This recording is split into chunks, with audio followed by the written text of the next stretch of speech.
यहाँ पर इफ्तार और ताम का जो एहतमाम किया गया है जनाब अरशद ख़ान साहब के और उनके अहले तमाम तर फैमिली की जानिब से मैं उनका मशकूर हूँ कि उन्होंने नासिर हुसैन उस्ताद साहब को यहाँ पर मदऊ किया और आप तमाम को इफ्तार और ताम के लिए यहाँ पर मदऊ किया है।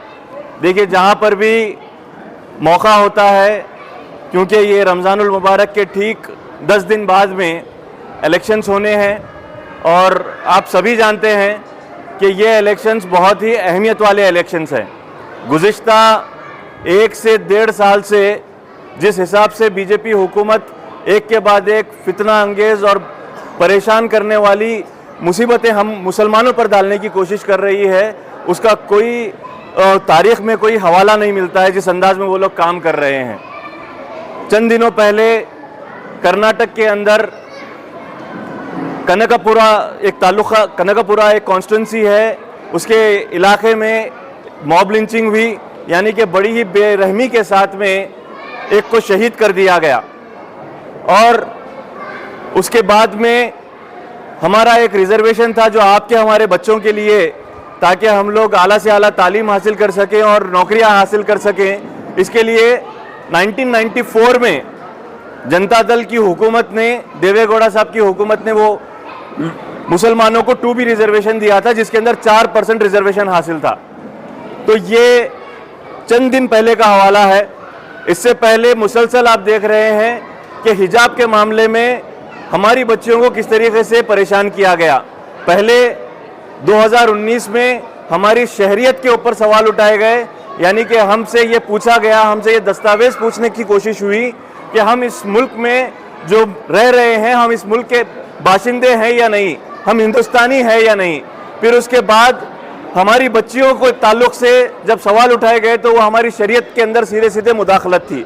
इससे पहले भी शरीयत के अंदर मुदाखलत करने की कोशिश हुई 3 तलाक़ के मामले में, लेकिन सिलसिलेवार तरीके से इन दिनों जो हालात पैदा कर रही है बीजेपी, उसका मुकाबला करने के लिए अगर कोई आवाज़ हमारे इलाके हैदराबाद कर्नाटक में मजबूती के साथ उठ रही है तो वो नासिर हुसैन उस्ताद साहब की है। नासिर हुसैन उस्ताद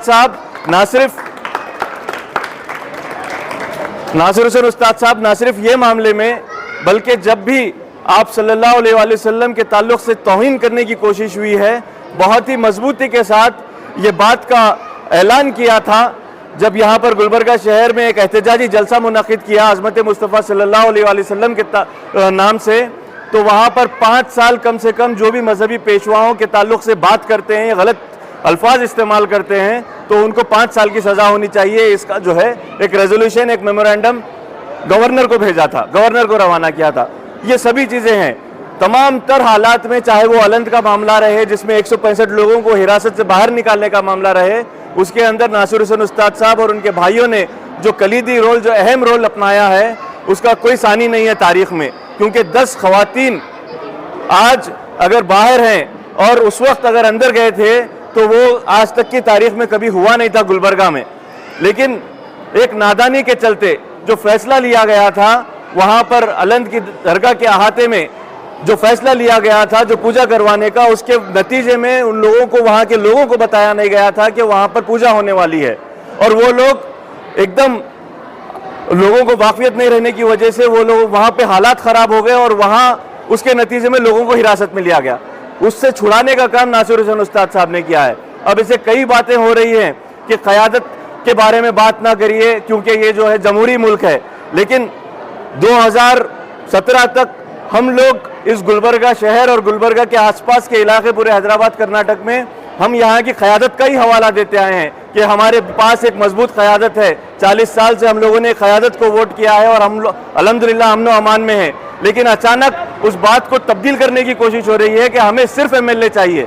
आज आप लोग हमें बताइए कि हमें एमएलए नहीं बल्कि एमएलए के साथ साथ एक मजबूत लीडर की जरूरत है। हमारे बीच में अल्हम्दुलिल्लाह नासिर हुसैन उस्ताद साहब बहैसियत मजबूत लीडर मौजूद हैं और हमें उनका साथ देना है। इस बार आप लोगों से उनको मौका देने की गुजारिश है। मैं नासिर हुसैन उस्ताद साहब से गुजारिश करता हूं कि यहाँ पर अपने ख्यालात का इजहार करें। मैं आप तमाम लोगों के बीच में शहर के हालात, रियासत के हालात इन गुज़िश्ता 5 सालों में आपने देखे हैं। एनआरसी से लेकर, अड़न से लेकर, 4% रिजर्वेशन से लेकर तमाम इश्यूज़ पर एक तरफ जो बरसर इक़्तिदार है उनकी खामोशी आपने देखा है और ये फ़िरका परस्त फासिस्ट आरएसएस बीजेपी जो मुसलसल तौर पर मुसलमानों को दबाने की कोशिश कर रही है, सेकुलरिज्म को ख़त्म करने की कोशिश कर रही है, हिंदू मुस्लिम इत्तेहाद को ख़त्म करने की कोशिश कर रही है, इसके खिलाफ जो बरसर इक़्तिदार है उनकी खामोशी आपने देखी है। एक लफ्ज़ भी असेंबली में उन्होंने बात नहीं की है। यहाँ पर भी उन्होंने किसी मामले में आकर के तस्कीन नहीं दी है।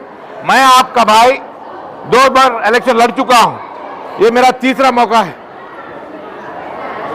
जो मर्तबा शिकस्त होने के बावजूद हिम्मत नहीं आ रहा हूँ, हर मामले में एक तड़प को लेकर के अपने आप को आगे पेश किया हूँ, चाहे एनआरसी में हो, अलन के मामले में हो, गोश्त के मामले में हो, अजान के मामले में हो, हिजाब के मामले में हो, तमाम 4% रिजर्वेशन के मामले में हो, हर इशू में आगे बढ़ के लड़ता आया हूँ।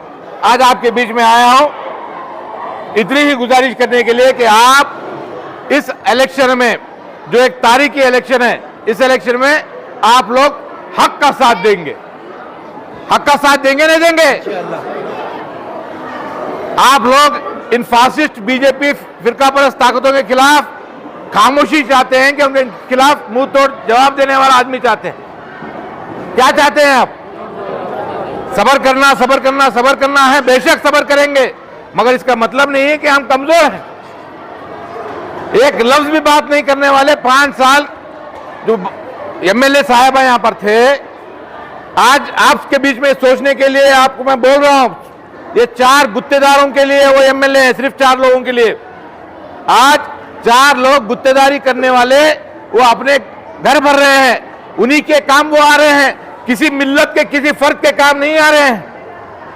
और अल्हम्दुलिल्लाह वो 4 नाम कौन है वो आप जानते हैं, और वो 4 नाम ऐसे काबिल लोग हैं जो एमएलए कोई भी हो, क्योंकि अल्लाह सुब्हानहू व तआला रिस्क देने की गारंटी दे रहा है, कमाई वो कहीं से भी कर ले सकते हैं, मगर इस मिल्लत को, इस कौम को रुसवा होने से रोकना है। तो आपको एक मजबूत आवाज चाहिए, और आपका ये भाई जब तक जिंदा रहेगा आपकी आवाज बनकर रोडों पर भी उतरेगा। इंशाअल्लाह ताला आप मौका देंगे तो ऐवान के अंदर भी आपकी आवाज बनकर आपकी जज्बात को जो है वहां पर रखने का काम करेगा। इन फासिस्ट ताकतों के खिलाफ मुंह तोड़ जवाब देने का काम आपका भाई करूंगा।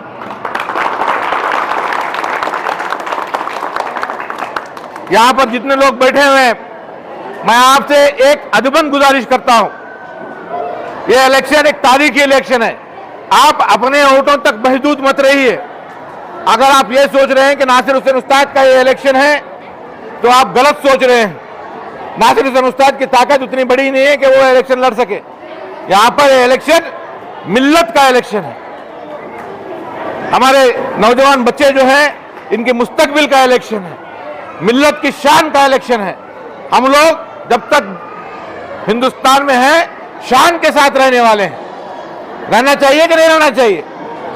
शान के साथ हम लोग रहना है। इंशाअल्लाह ताला इस इलेक्शन में आप जितने लोग हैं, एक एक फर्द यहाँ पर जो बैठे हुए हैं, अपने आप में एक टारगेट फिक्स कीजिए कि मैं 25 वोट दिलाऊंगा, 50 वोट दिलाऊंगा, 100 वोट दिलाऊंगा। जब जाकर के इंशाअल्लाह ताला ये इलेक्शन कामयाब होगा।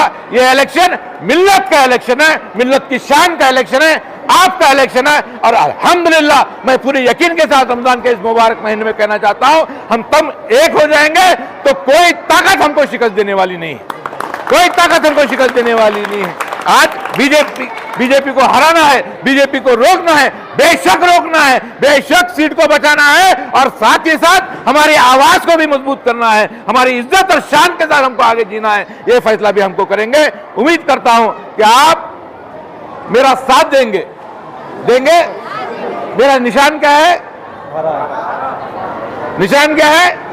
बारे वाली औरत, मेहनत करने वाली औरत, जिस औरत के सर पे भारा है वो किसान की औरत है, काम करने वाली औरत है।